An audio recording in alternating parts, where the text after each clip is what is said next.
വശ്യസൗന്ദര്യത്തിൻ്റെ മൂർത്തിഭാവമായ നീലി എന്ന രക്തദാഹിയായ യക്ഷിയുടെ വാസസ്ഥലമെന്നു കരുതപ്പെടുന്ന സ്ഥലമാണ് തിരുവനന്തപുരം ജില്ലയിലെ പഞ്ചവങ്കാട് ദേശത്ത്. നീലി വിരഹിച്ചിരുന്നത്. മുട്ടോളമെത്തുന്ന മുടിയും വിടർന്ന കണ്ണുകളും ആരെയും മയക്കുന്ന വശ്യസൗന്ദര്യവും അന്നാട്ടിലെ ചെറുപ്പക്കാരെയും വൃദ്ധരെയും ഒരുപോലെ മോഹിപ്പിച്ചു. സ്ത്രീലമ്പടന്മാരായ പുരുഷന്മാരെ വശീകരിച്ചു കൊണ്ടുപോയി മാറുപിളർന്ന് രക്തമൂറ്റി കുടിക്കുന്ന ഉഗ്രരൂപമുള്ള യക്ഷിയായി കൊല്ലവർഷം 30കളിൽ പഴകന്നൂർ ദേശത്ത് വാണിരുന്ന ഒരു ദേവദാസിയായ കാർവേണിയുടെ പുത്രിയാണ് അല്ലി. സുന്ദരിയായ അവൾ അവിടുള്ള ശിവൻ കോവിലിലെ പൂജാരിയുമായി പ്രണയത്തിലായി. പിന്നീട് അവരുടെ വിവാഹം നടന്നു. എന്നാൽ ദുർനടപ്പുകാരനായ നമ്പി പണം മോഹിച്ചാണ് അവളെ വിവാഹം ചെയ്തത്. മരുമകൻ്റെ ദുർനടപ്പിലും ദൂർത്തിലും മനംനൊന്ത് കാർവേണി നമ്പിയെ വീട്ടിൽ നിന്ന് അടിച്ചു പുറത്താക്കി. ഇതറിഞ്ഞ അല്ലി അദ്ദേഹത്തോടൊപ്പം വീട് വിട്ടിറങ്ങി. വഴിമധ്യേ സ്വന്തം മടിയിൽ തലവെച്ചുറങ്ങിയ അല്ലിയെ ആഭരണങ്ങൾ മോഷ്ടിക്കാനായി നമ്പി തലയിൽ കല്ലുകൊണ്ടടിച്ചു കൊന്നു.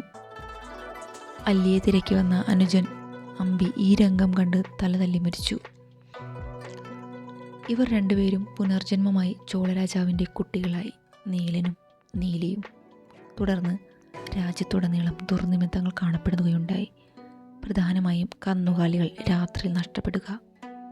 ഇതിനു കാരണം ഈ കുട്ടികളാണെന്ന് മനസ്സിലാക്കിയ ചോളരാജാവ് കുട്ടികളെ ചോളരാജ്യത്തിൻ്റെ തെക്കേ അതിർത്തിയായ നാഗർകോവിലിന് സമീപമുള്ള പഞ്ചവങ്കാട്ടിൽ ഉപേക്ഷിക്കുന്നു. അതിന് സമീപമായുള്ള പഴകന്നൂർ ഗ്രാമമായി പിന്നീട് കുട്ടികളുടെ വിഹാരകേന്ദ്രം. നാട്ടിലെ 70 ഊരാണാക്കന്മാർ ചേർന്ന് മാന്ത്രികനായ നാഗർകോവിൽ നമ്പിയെ വരുത്തി നീലനെ ആവാഹിച്ചു തളച്ചു. എന്നാൽ അദ്ദേഹത്തിനു നീലയെ തളയ്ക്കാനായില്ല. ഇതിനിടയിൽ നാഗർകോവിൽ നമ്പിയെ നീലി കൊലപ്പെടുത്തി. പൂജാരി നമ്പിയുടെ പുനർജന്മമായ ആനന്ദൻ എന്ന കാവേരിപുരം പട്ടണം സ്വദേശി പഞ്ചവങ്കാട് വഴി മുസിരീസിലേക്ക് വ്യാപാരത്തിനായി പോകാനൊരുങ്ങി.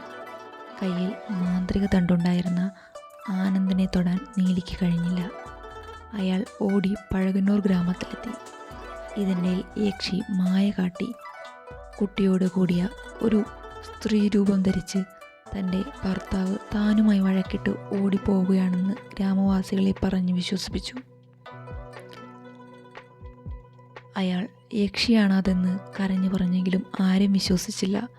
മാത്രമല്ല, യക്ഷി അദ്ദേഹത്തെ എന്തെങ്കിലും ചെയ്യുകയാണെങ്കിൽ ഊരാണാക്കന്മാർ 70 പേരും അയാളോടൊപ്പം മരിക്കുമെന്ന് സത്യം ചെയ്തു. നിവർത്തിയില്ലാതെ അവിടെ കഴിഞ്ഞ ആനന്ദനെ രാത്രി തന്ത്രപൂർവം നീലി വധിക്കുന്നു. പിറ്റേന്ന് രാവിലെ ആനന്ദൻ മരിച്ചു കിടക്കുന്നത് കണ്ട ഊരാണാക്കന്മാർ വാക്കുപാലിക്കാനായി അഗ്നിപ്രവേശം ചെയ്തു. തൻ്റെയും തൻ്റെ സഹോദരൻ്റെയും മരണത്തിനു കാരണക്കാരായ ആനന്ദനെയും 70 ഊരാണാക്കന്മാരെയും വധിച്ച ശേഷം നീലി ഒരു കള്ളിപ്പാലയുടെ ചുവട്ടിൽ കുടിയിരിക്കുകയും ചെയ്തു. എന്നാൽ ഇതുപ്രകാരം യക്ഷി അടങ്ങിയില്ലെന്നും